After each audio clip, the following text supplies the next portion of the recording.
hey there. Hey. And welcome to Polar Bear Feces, the last week I'll ever have my beard edition. Very special edition. I'm Jimmy Jones. I'm Jordan Jecker. And our special guest star today is Hurley's Goldfish from Season 2, or the fish crackers he never finished eating, thanks to Dave. It's a very sad scene. This is the Vodcast for number 612. Everybody loves Hugo. Everybody! Now, you know, there's always some things to talk about after each episode. I mean, Locke, he's kind of got like this new piece of wood, and he won't tell us what it is. Like, I think because Echo has his Jesus stick, maybe he has sort of like an anti-Jesus stick. Could the smoke monster be the Antichrist? Maybe, yeah. Or maybe it's like kind of like Lord of the Rings, where you just talk to a piece of wood. Maybe this tree wants him to destroy Isengard, which would be like the barracks. Then there's always the possibility that Locke just wants to have like a giant wiener roast with his whole team. Everyone can get to know each other.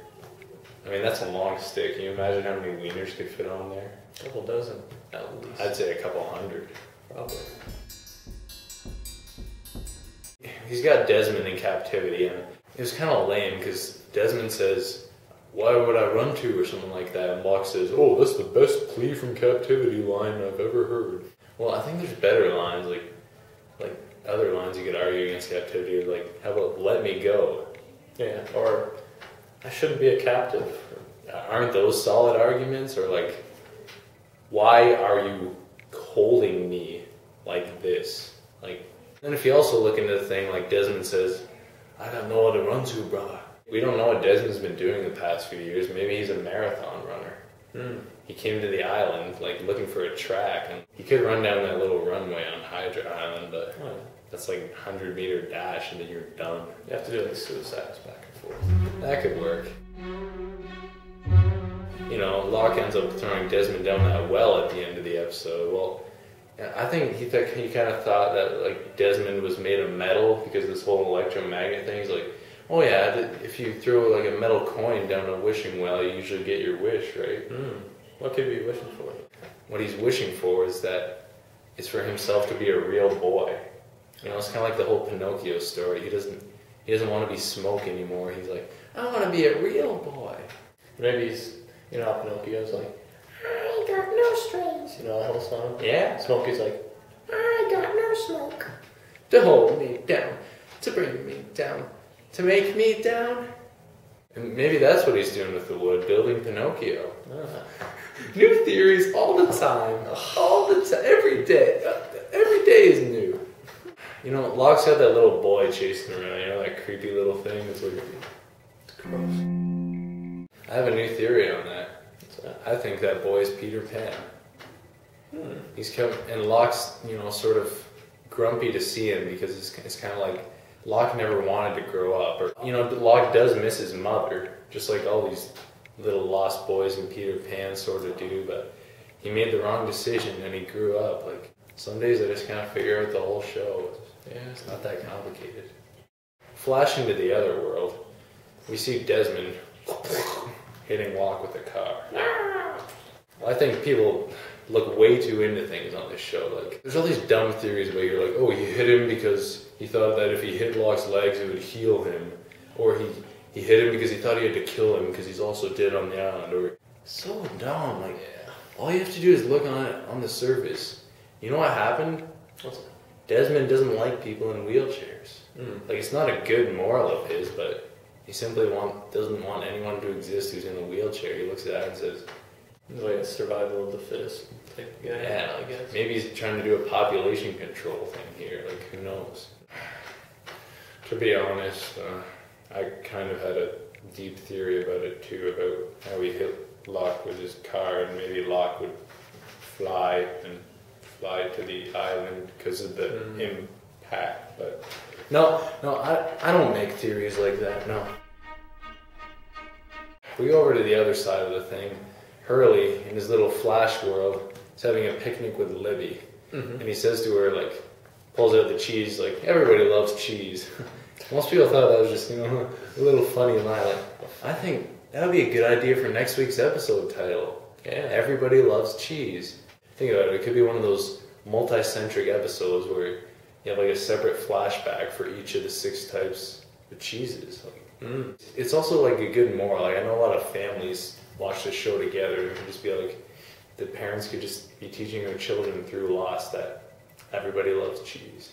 And the whole family gets back together and grandma comes over and then we see, Hurley going over to the clock bucket and he buys a family-sized bucket. No, it's actually not funny because you see what he did is when he's depressed, he kind of ate his family. Like we saw his mom at the beginning, but I think right after that scene he probably ate her too and he's like, I want a family-sized bucket. It's because his whole family is inside his stomach right now.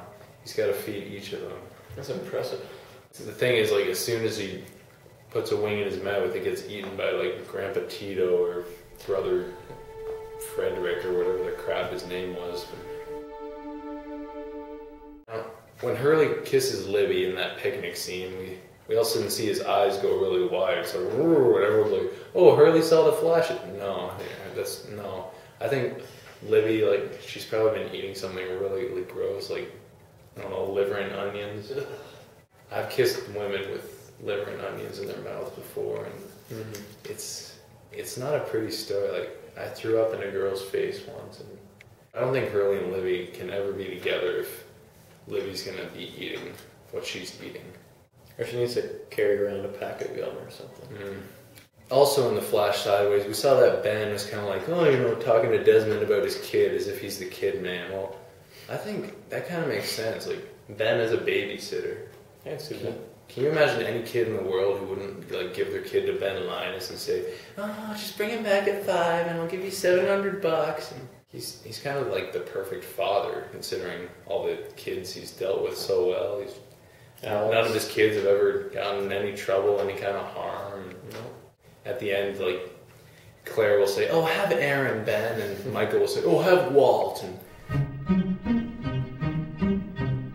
they kind of like gave us these whispers, and I didn't really understand what the whispers were. Like, I don't think they said it clearly enough. Like, it's kind of like everyone knew they were giving us an answer, apparently every other viewer, but I think they need to say this more clearly. They can't just have Hurley asking Michael like a direct question with a direct answer. I think Michael needed to look into the camera, that Harold Perrineau needed to say, "Okay, audience, this is the answer. Pull out your notebooks," because the show can give us answers, but how do I know if they're answers if the characters don't say it?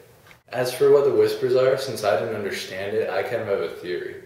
I think they're kind of like rude comments. Like, I think Michael and all these other dead people were just kind of like joking around about Hurley and, how fat he is, how he doesn't have a girlfriend. Like, it's really not nice. Like, obviously the whispers are evil.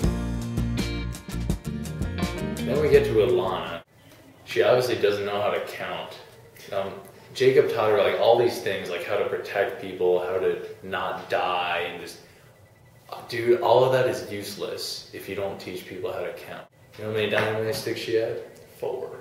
Exactly, the most cursed number in the world. Like, she's such an idiot. Like, some people are like crying. They're like, they have to go home and rip down all their Alana posters and write letters to Zalika Robinson. But it's their own fault. Like, if you don't watch Sesame Street, that's where you end up in life.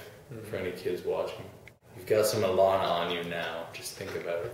Well, that brings us to our theories for next week. It's called The Last Recruit. First thing that comes to mind for me is like, it's kind of like The Last Crusade. Smokey will go over to all these cups and, he's got to drink the right one, or like Jack's got to drink the right alcohol and he drinks the wrong one, shrivels up and dies, and Smokey wins. And all of a sudden his father comes in and with an umbrella. Or it could be like, The Last Recruit is kind of like, there can be only one. Maybe that guy from Highlander will come in. Well, we're out of time for today, but I just want you to remember that Jacob, no one trusts him right now, but he made you special. And he loves you very much. Goodbye. Goodbye.